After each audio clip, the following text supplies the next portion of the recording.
Jeffrey Lee Devlin writes, it was really great seeing you on the Daily Wire the night of the election. I enjoy your perspective in Ben's and Andrew's. What do you consider your strengths and theirs? Also, will you do videos with them again? My primary strength is that I'm not Andrew Klavan or associated with him in any way, business-wise or professionally. Look, Daily Wire is an entirely different model than us. Daily Wire does some content, and they do have subscriptions, so I suppose it's not that different.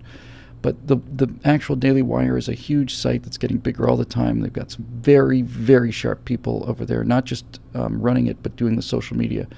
I don't know if I got a chance to mention this at the beginning. I was so busy talking about Natasha, but we hired a social media company, and our reach, yes, I think I did mention it.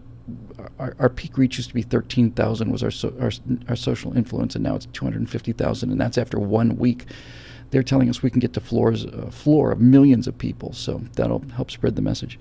See, the nice thing about this is, Jeffrey, is that everybody gets to do what they want to do, and everybody does it differently. I was at this event in Florida with Milo. I didn't get a chance to meet him, but Milo does what he does, and nobody else does that. Ben does what he does, and nobody else does that. I disagree completely with Ben's Never Trump position, and I think he's taking it too far, but that's Ben, and it's his right. Ben, by the way, has gotten hundreds, if not thousands, of death threats, and mostly from Trump supporters. So that would color your perception of things a little bit, and I don't blame him one little bit. So there you go. But Ben does his stuff, and Jeremy Boring is a very smart guy, and they're doing that stuff, and Crowder's out there, and now they've got this CRTV out there, and apparently even Klavan has an audience of literally hundreds of people listen to him occasionally.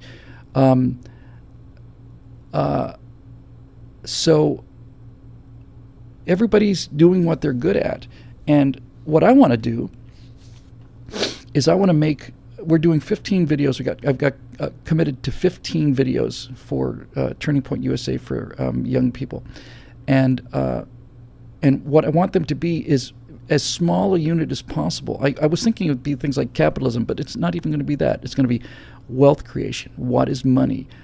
Income inequality, and it's just going to be a 1 minute to 2 minute hand grenade on how to defeat that argument. So next time somebody says something about income inequality, you can either show them the video, but much better, you can give them the argument. And these arguments have to be airtight, and they can be. So there you go. Full Metal America says he wants to join CRTV, but he also wants to support me.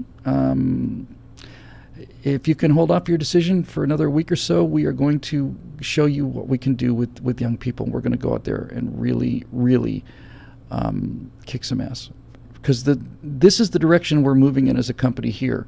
We are still going to be doing, taking pot shots at people with firewalls because they need to be smacked. But we're going in a whole new, much more casual, much more optimistic, less labely, less antagonistic direction. And we're going to teach, like I said, we're going to reintroduce Americans to America. And that means we're going to teach them how all this stuff works. So, I know that money's tight out there for a lot of people. I'm hoping that a better economy means that we'll have a little more money to spend. And I've had people say, CRTV is putting in more content than you are, and so is Daily Wire, and they cost less and so on. And there's not much I can do about that right now. I've got a couple of interns coming in now to get some of this workload off of my back. To be honest with you, 90% of my time or more is spent in post-production, 90% of it. And I have to unchain myself from the edit desk and chain myself to the writing desk, and that will be a great thing. So we're taking some steps to do that, because it's just we put out a video a day or sometimes two, and it's like, I just need some help. In any event, the nice thing about it is, I would say my strengths, their strengths are, they have a tremendous, as many people said, Ben is just a factual tsunami. He's just very clinical. He's very, very intellectual, very clinical. I don't find him very emotionally satisfying, but he is just the cortex, and he's just dumping out information, and he's got tremendous courage because he gets real, genuine abuse. Klavan has a warmth and an ability to mock things and take the edge off of the progressive superiority, I think, by just by laughing at it. And everybody does what they do. And I tend to think of Milo as an explosive charge.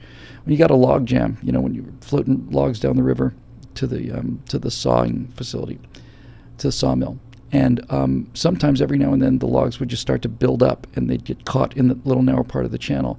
And every time more logs would come down, it would get more and more compacted, and more pressure is driving this wedge into this narrow spot. And these log jams would be enormous, and you couldn't undo them. So what they would do when they had a bad log jam is they'd place some explosives under there and just blow it up. And all the logs would go sailing into the sky, and things would start flowing again. That's the impression I get from Milo. I think Milo is a explosive charge designed to unstick people's mental log jams. And then people like me need to come in there and make the case. He's quoted me in a couple of videos, and it's very flattering, and he does a great job doing what he does. But Milo alone is not the answer. You can't just poke people in the eye and call them on it. It's the first step. It's the explosion.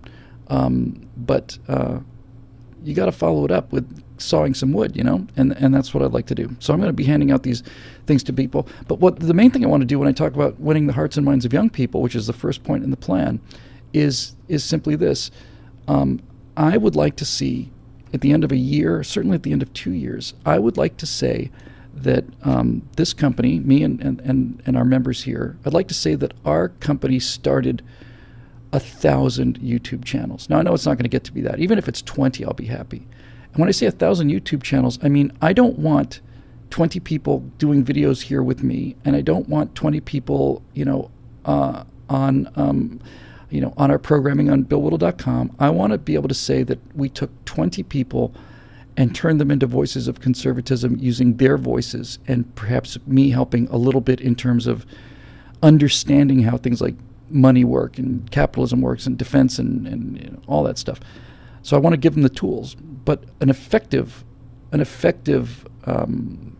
program to beat these people consistently would be to have hundreds, if not thousands, of voices talking about the same things, but in different ways. Everybody personalizing it. I've met thousands and thousands and thousands and thousands of people on the road doing these events, and they're all good people, every one of them. But of the thousands of people that I've met, I've probably met 6 or 7 who I thought were just naturals. And I've tried to stay in touch with those people. People who are you can just tell they're just naturals. And ideally, I would like to be able to take some resources and find these voices, young black men who been Democrats their whole lives. Zoe's story, for example, is amazing. And I'd like to find older women. I'd like to find Hispanics. I'd like to find a variety of people who are telling the same story about freedom and how freedom helped their lives. And I'd like that message to be coming from everywhere. And Bone Canoe 86 says, I'm starting my political channel soon. That's mostly to you. Well, Bone Canoe, send me an email. Just mention info@billwhittle.com and say we talked about it on the Stratosphere Lounge, because I can help. I can help with presentations. I can help with arguments. I can help a little bit with productions, and we can certainly link to them and get them spun up. But we need people using their own voices, because if you're talking about a kid who's never heard any of this before, and I get out there and tell him something 100 times in 100 videos, that's one thing. But if he gets told 100 things by 100 different people, then that's overwhelming. It's overwhelming. So that's one of many things I'd like to do, is just really start spinning up some people, because that way everybody goes out there. I can't be in all these college campuses, and I want people who are not only capable of delivering this message, but people who are capable of teaching other people how to deliver this message. It's got to go virally like that. That's really the way to go. And